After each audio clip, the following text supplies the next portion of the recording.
Bible believers, what's up? Let's do Revelation 21, verse 1. We won't do all the details. Let's just do a quick preview for tomorrow. Verse 1 says, "And now I saw a new heaven and a new earth. For the first heaven and the first earth were passed away, and there are no more sea." We talked about this. We did this first part of 21 last week, um, but we brought up Peter and Isaiah and even Jesus himself talking about how the world's going to pass away. So this world that we know now and the heaven in chapter 1 of Genesis, that'd be the firmament, that whole thing is passing away and something new's coming, okay? A new heaven and a new earth. And there was no more sea. We all talked about why no more sea, and we found a lot of things we could sort of correlate with that, but really it's just a new thing. The world's not going to look like it looked right now. So let's keep going. This is going to be a quick preview. "And I, John, saw the holy city, New Jerusalem, coming down from God out of heaven, prepared as a bride adorned with her husband." So here we see that this New Jerusalem could be a pyramid, could be a cube, whatever it is. We're going to read it's like 1,500 miles deep and wide and high. And it's all prepared as a bride. So, and where's it coming from? Heaven. So if the other heaven had passed away, right, so it's not talking about the heaven where God lives. We often refer to it as the third heaven. That is that it is. There's no mention in the Bible of any creation of God or the heaven that he lives in. And a matter of fact, we'll learn in Job that when God created this world that we know, the angels and the sons of God were present and worshiping and singing for his creation. So we have a new world, and we have this new city, this new holy city, Jerusalem, New Jerusalem coming down. Because we're going to have eternity on earth, right? Heaven on earth. "And I heard a great voice out of heaven saying, Behold, the tabernacle of God is with men, and he will dwell with them, and they shall be his people, and God himself shall be with them, and be their God." So, as the Old Testament advanced the story of God with people, we started in the garden where Adam could walk with God in the garden, right? And the gardens and mountains are places but where God lives. But then the fall happened, and then the world changed. It wasn't until Moses that God told Moses how to build a tabernacle that he could tabernacle with them or dwell. His presence could be with the people. So that happened. We can see that in that whole Exodus process, leaving Egypt before they got to the promised land. But the point is God's presence is going to be with men. We then saw a permanent temple being built, but Jesus also became God. Emmanuel was with us, with his people, dwelling in the tent of the body, right? In this clay jar that he had. He was like one of us. He dwelt among us in every way. But here at the end of things, and that's what the book of Revelation is, we're going to see that he himself shall be with them and be their God. So this chapter, we're going to hear a lot about the presence of God. So think about that when we talk about tabernacle and stuff. Don't think so much ritual, think presence of God. "And this future day, remember, and God shall wipe away all tears from their eyes, and there shall be no more death, neither sorrow nor crying, neither shall be there any more pain, for the former things are passed away." So not just the world and the atmosphere is passed away and made new, the quality of life is going to be due. So death, that's where he starts out with death and tears. Well, we're going to hear all about that. We think about the four riders because death was one of the riders in the fourth seal that we read in Revelation. But also this notion of pain and suffering, that is passing away. We saw a lot of that consequence of God's wrath during the book of Revelation, but now all that's gone. So basically all that stuff is gone. Even the whole old world. We also read that all those that didn't worship Jesus, right? All those guys are gone, right? Because they effectively, if you don't follow and worship Jesus, you are worshiping the devil and you're thrown to hell. So we had this big purging. So all that's gone and everything now is new. "And he that sat upon the throne said, Behold, I make all things new. And said unto me, Write, for these words are true and faithful." So now we have John being told to write down these last things. and all things are being made new. 6, and he said unto me, it is done. I am Alpha and Omega, the beginning and the end. I will give unto him, that is the thirst of the fountain of the water of life freely. So that's the situation we have. We have life and life abundantly. The Word of God is life, but that's going to be sort of our nature is going to have changed, and we're going to be satisfied with this water of life that we're going to receive. So that's sort of the idea of this heaven. And we are at the end of an age. 7, he that overcometh shall inherit all things, and I will be his God, and he shall be my son. So that's the key. God's going to inherit all things. Who? He that overcomes. What about those that don't overcome? They're not here. Do you think of yourself as an overcomer? Well, if you hope to be in heaven, you need to think of yourself as an overcomer. What is it you're overcoming? A bad attitude, unhappiness? No, that's not it. Better overcome the devil. And it's the blood of Christ that does it, but you got to be looking at your life and making sure that that's the case, that you are an overcomer. And then you need to get about overcoming all the time to the best of your ability.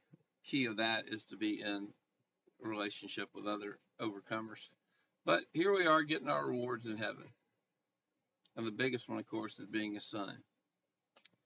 But the fearful and unbelieving and the abominable and murderers and whoremongers and sorcerers and idolaters and all liars shall have their part in the lake, which burns with fire and brimstone, which is the second death. So here you go. You got a river of life or you got a second death. Right? River of life, it ain't being in the book, all that. Or otherwise, there's only one other choice, and that is the second death, which is eternal burning in a lake of fire. And what are these people? The fearful, right? Because the faithful are hindered. What are these people? The unbelieving? Yes, right, because the believers are coming to the good place. Who's also in the bad place? The abominable, right? Because that's gross and unclean. Well, the clean, through the blood of the Lamb, are going to be in the good place. How about murderers? Yeah, murderers. The first murderer was the devil. It's all about death and people that deal it. That's the world. But with Jesus, we're given life, and we give life to others. We're saviors, not murderers, not killers. Whoremongers, no, we don't run whores, right? And that's not what we do. The unfaithful, right? Because that's very much a whore, and unclean and all those things. No, we're about righteous things. Sorcerers, people that dabble in the occult stuff, man, stop it. Stop it, because no sorcerers come in there. What are we? Well, we're not priests for devil like sorcerers. We're priests for God. So we're like priests, not sorcerers. How about idolaters? No, we don't worship idols. We worship God and Him alone. Okay, so yeah. And then liars. Well, we know the truth. The truth shall set you free, right? That's Jesus Christ. He's the way, the truth, the life. No one comes to the Father but by Him. So it's about the truth, not about the lie. So all these are examples of the notion of associating with the devil. And when you think, well, everybody lies, well, everybody does this, everybody has a little bit of that. Well, you know what? I don't think being casual about it is the plan. Yeah, we were all lost, and then we're saved. And then we wrestle for our salvation. And Jesus says, he that endures shall be saved. So those people have their part in the lake of fire. Why is it their part? Because, they've reserved a spot, right? They've reserved a spot, and they're going to have this second death. 9, and there came unto me one of the 7 angels, which have the 7 vials of the 7 last plagues, and he talked with me, saying, come hither, I will show thee the bride, the Lamb's wife. So now we're getting somewhere. So now we hear the last of the nasties, and then now we're actually seeing it. Who's taking us? An angel. Angels have jobs. We are not angels. People are not angels. These things are made of something else. Their life is completely different than ours. So we're not angels. Your family member who's in heaven is not an angel, right? Running around doing what they want. The Bible has no indication of them speaking to you. It has indication of talking to the dead. And what's a loved one who has passed? The dead, right? Not good. Don't do it, right? No matter how comforting it is, don't do it. On the other hand, a lot of this world, man, it's real spiritual place. A lot I don't understand. But the whole point here is there are 7 angels, which are not people. And they're interacting, talking with John. So they're going to see the bride's wife. The Lamb's wife, the bride. That's the church. That's all the saints. and as a composite making up this uh, bride. And he carried me away in the spirit to a great and high mountain, and showed me that great city, the high Jerusalem, descending out of heaven from God. Yep. So now John, he was already in the spirit. I thought now he's carried away in the spirit. So I guess that's not a problem. He just went somewhere else, a great and high mountain. That's right. God lives on mountains. Mountains are all the big deal. Mountains, gardens, etc. And then from that vantage, he saw the great city, the holy Jerusalem, descending from out of heaven from God. So a city, that's right. It's coming down. It's not mystical and light energy. It's a place, a real place coming down. And you know what? When you think of mountains, we all think of these little, mountain with a big mountain point, like a pyramid. That's exactly right. That's why there's pyramids all over the place. Because even the fallen guys still recognize that heaven as a mountain. So who knows what that kingdom of heaven will come down as. Having the glory of God, and her light was like unto a stone most precious, even like a jasper stone, clear as crystal. So now it's very interesting. So now we get more description. This reminds us of chapter 4, I believe, 4 and 5, but 4 especially, where he describes heaven. So here's some descriptions. Shining. I got an interesting video about the stones and stuff that are mentioned here. Fascinating. 12, and had a great wall, and had a great wall and high, and had 12 gates, and at the gates 12 angels, and names were written thereon, which are the names of the 12 tribes of the children of Israel. Fascinating. So we're talking about a city coming down, and it has gates. It has a wall around it, and it has gates.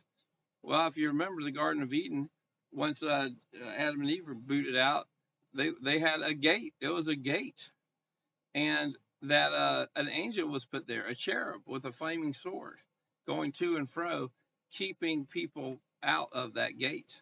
So gates are nothing new. There's gates in the city of Jerusalem and the walls and all that sort of stuff. But it's correlating. So we have 12 angels. You got 12 tribes. 12 is a big deal. But these gates, entrance into it is the 12 tribes. That's pretty cool. I guess that's the truth that came through the 12 tribes. That made all of our way into the kingdom of heaven, right? Because they were the bearers of the word of God. But we're talking about children of Israel here. Pay attention to that, because we definitely will be mentioning, and we'll do this, in detail tonight, Monday night. But not talking about the nations. On the east 3 gates, on the north 3 gates, on the south 3 gates, on the west 3 gates. All right, makes sense. We'll talk more about that.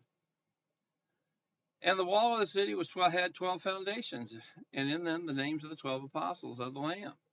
And he that talked with me had a golden reed to measure the city and the gates thereof and the wall thereof. So the first part is 12 foundations. What have we heard about? 12 foundations. We heard about 12 gates. We've heard about 24 thrones. So we have 12 foundations, and those are the apostles. Right? We had 12 gates, and those are the families, right? The 12 tribes, which were people. So I wonder if that constitutes the 24 thrones that we have up there. 12 apostles of the Lamb. And let's keep reading. So God didn't just put the measurement in his mind. He had to go measure it. I wonder why. God knows, like Google, right? He could just spit it out. But no, he had to go measure it. And the city lieth foursquare, and the length is as large as the breadth. And he measured the city with a reed, 12,000 furlongs. The length and the breadth of the height are equal. So, generally we think of it as a cube. 1,500 miles, that takes up most of America. And there's a big wall at the bottom of it. 17. And he measured the wall thereof 144 cubits, according to the measure of the man, that is, of the angel. Okay, so he measured it. I thought he had the reed. I thought the reed was the measuring. Okay, maybe the reed was a cubit. But he's giving us a measurement in cubits. And is it the measure of a man or the angel? I'm guessing the angel was man size, right? So that's 18 inches generally. And so that's where we get 1,500 miles. 18, and the building of the wall of it was of jasper, and the city was pure gold, like unto clear glass. So now we're getting some clear glass. The city was gold. We're going to hear the street is gold, like clear glass. So the whole thing is transparent, translucent, something like that. And but it's made out of a stone. So fascinating. Let's look down here. Here's a couple other examples showing the cubit measure and that whether they think it's an angel or a man. But essentially, we hear that it's 200 and excuse me, when I said 144 cubits, that's not the measure of the height and stuff. That's the measure of the thickness. I'm sorry. So 216 feet thick. That's how thick the wall was. And the foundations of the wall of the city were garnished with all manner of precious stones. For the foundation was jasper, the second sapphire, the third chalcedony, the fourth an emerald, the fifth sardine onyx, the sixth sardis, the seventh chrysolite, the eighth beryl, the ninth topaz, the 10th chrysoprasus, the 11th jacinth, the 12th an amethyst. Okay, so they're different and unique. I put a video in here that we won't go look at now, but it breaks out how very interesting stuff about those stones, and the way they particularly and only those stones resonate. 21, and the 12 gates were 12 pearls. Every several gate was of one pearl, and the street of the city was pure gold, as it were transparent glass. This is the biggest pearl in the world. These chicks, I say that's a pearl, but I'm more thinking that's something else, jade or something. But whatever it is, the gates are made of pearl, and the streets are of gold. Right, that's where we hear all that. So it's fascinating. The 12 gates with the names 12 pearl is just fascinating. Just imagine the city. 22, and I saw no temple there, for the Lord God Almighty and the Lamb are the temple of it. Well, we talked a lot about temple, especially in the meetings, but God's our temple, and the Lamb, the Trinity, I guess, the presence of God, we're in it. And really, that's what the temple's all about, presence of God. Whether our body's the temple or whatever it is, it's about presence of God. And that's why we worship him. We enter into his presence. It is all about presence of God. 23. And the city had no need of the sun, neither of the moon to shine in it. For the glory of God did lighten it, and the Lamb is the light thereof. Okay, so we didn't get light, just like in the creation. Sun was created day 4, light was created day 1. So obviously there's light without the sun. So the way we understand things is not the way of things. So in this city, it didn't need the sun. It doesn't really say there is no sun. It says it don't need it. But God's glory is the light. I think that's fascinating. So much to think about that. Let's keep going, though. And the nations of them which are saved shall walk in the light of it. So in that light that God's creating, they're going to walk like we walk in the light. That's what we're called, the light of the world, because Jesus is the light of the world. The Bible calls us the light of the world because we have Jesus' light in us. Even Revelations is referring to us as lampstands. So this notion of walking in the light, and we are of the light, is significant. And it says, and the kings of the earth do bring their glory and honor into it. So individual people have glory and honor, and that's fine. That's Bible too. God said he created Adam, and Adam was the glory and the honor of God. When he talks about Eve, and specifically, Paul says, Eve is the glory of man. Fascinating, huh? Not popular things to preach on. So there's a difference between Adam and Eve, but the notion of they have different glories. Paul talked about the flesh of different beings having different glories. So, yeah, things have glory, the glory of their creator resonating in them. Absolutely. All right, so glory and then honor. And of course they have honor. 25, and the gates of it shall not be shut at all by day, for there shall be no night there. Okay, so it is going to be light all the time, and there's no darkness. That sort of makes sense. And the gates are going to be open. Why gates? Who's locked out? Why is it not just wide open? Well, the gates are open, but this is the nature of things, of the way God, it all makes sense somehow. One day it'll make sense to me, but no night there. So people are coming and going, but some people must live in the city, most people live out of the city. And they shall bring the glory and honor of the nations into it. Aha, nations different than Israel. Israel refers to the people of God, like the Jews and the Hebrews or whatever. And then the nations refer to everybody else. But there certainly were a lot of people of everybody else that got saved. So, and they're different in heaven. That's right. Heaven's, we got jobs, we got evidently nationalities, we've got all kinds of stuff. We've got that it's going to be a fascinating place up there. It's going to be all good, but it's going to be fascinating. I think this is our last verse. And there shall in no wise enter into it anything that defileth, neither whatsoever worketh abominations or maketh a lie, but they which are written in the Lamb's book of life. So the first part, nothing bad is going to enter in here. Well, everything bad was done away with. So there is no more bad, right? Bad's not a thing in my reading of it. And so nothing bad's there. It's only good. And you know what the good is? They which are written in the Lamb's book of life. Now, the fact is that angels are there, and I don't think they're written in the Lamb's book of life. They're a different creature, or those beasts or whatnot. They're there. There's animals up in heaven.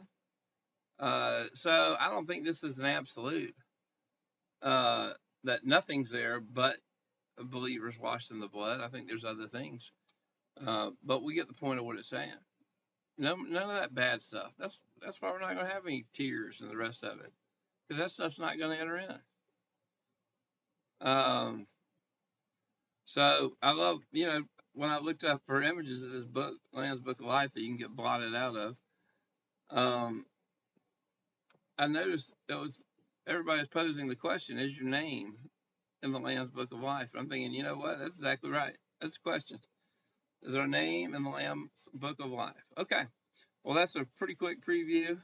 And next one we're going to do is 22, and that's going to be it. And that's going to be awesome, too. So 21 was awesome. I know we've spent 2 weeks on it. But God bless you guys. Call me or reach out to me or whatever else for if you want to talk. Otherwise, we'll see you Monday, the August 28th, 2023 is what I'm doing this for. So see you then. God bless.